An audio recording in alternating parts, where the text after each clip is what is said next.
Hello అండి, నమస్తే. నేను మీ సంధ్య. వెల్కమ్ టు సంధ్యాస్ వంటల పుస్తకం. ఈరోజు మన వీడియోలో ఇంకొక హెల్దీ అయినటువంటి వెయిట్ లాస్ రెసిపీతో మీ ముందుకి వచ్చేసాను.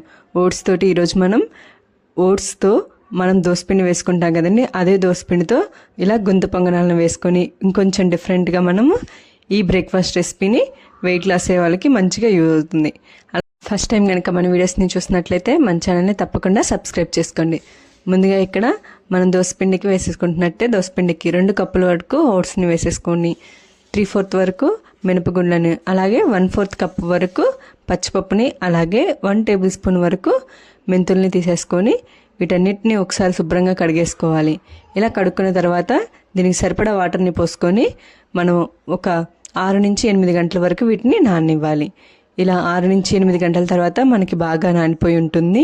ఇలా ఒకసారి కలిదిప్పుకొని ఒక మిక్సీ జార్ తీసుకొని మిక్సీలోకి వేసేసుకొని మనం మెత్తగా మిక్సీ అనేది వేసేసుకోవాలి. మిగిలిన పిండిని కూడా ఇలాగే మనం మిక్సీ జార్లో వేసేసుకోవాలి. ఇలా వేసేసుకున్న పిండిని అంతటిని ఒకసారి బాగా కలిదిప్పుకొని పిండిని ఓవర్ నైట్ అంతా పులవనివ్వండి. అలా పులిసిపోయిన తర్వాత మనకు కావాల్సినంత వరకు పిండిని తీసుకొని అందులోకి సన్నగా కట్ చేసుకున్నటువంటి ఆనియన్స్, అలాగే పచ్చిమిర్చి, క్యారెట్ తురుమును కూడా ఇందులో వేసేసుకొని ఒక పోపు పెట్టేసుకొని పోపులో కొంచెం ఆవాలు, మెంతులు, జీలకర్ర, అలాగే పచ్చిపప్పు, మినపగుండ్లు, కరివేపాకును వేసేసుకొని పోపు పెట్టుకొని ఇందులోకి యాడ్ చేసేసుకోండి. ఇలా యాడ్ చేసుకున్న దాన్ని అంతటిని ఒకసారి సాల్ట్ని కూడా వేసేసుకొని రుచికి సరిపడా మనం వీటన్నిటిని ఒకసారి బాగా కలిసిపోయే విధంగా కలబెట్టేసుకోవాలి.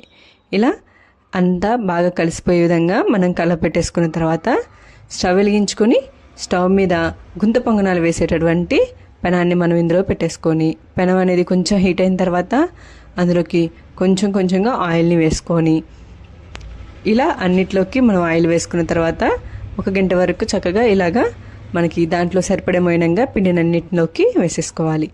ఇలా అన్నిట్లోకి వేసేసుకున్న తర్వాత మూత పెట్టేసుకొని ఒక 2 నుంచి 3 నిమిషాల వరకు మనము వీటిని ఉడకివ్వాలి.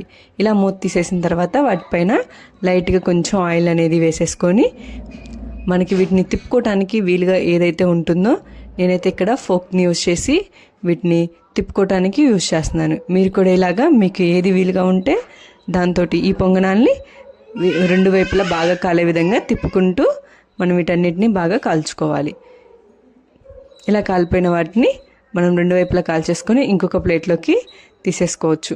ఇలా తీసుకొని మిగిలిన పిండితో కూడా మనం వీటన్నిటిని ఇలాగే వేసేసి పెట్టుకోవాలి.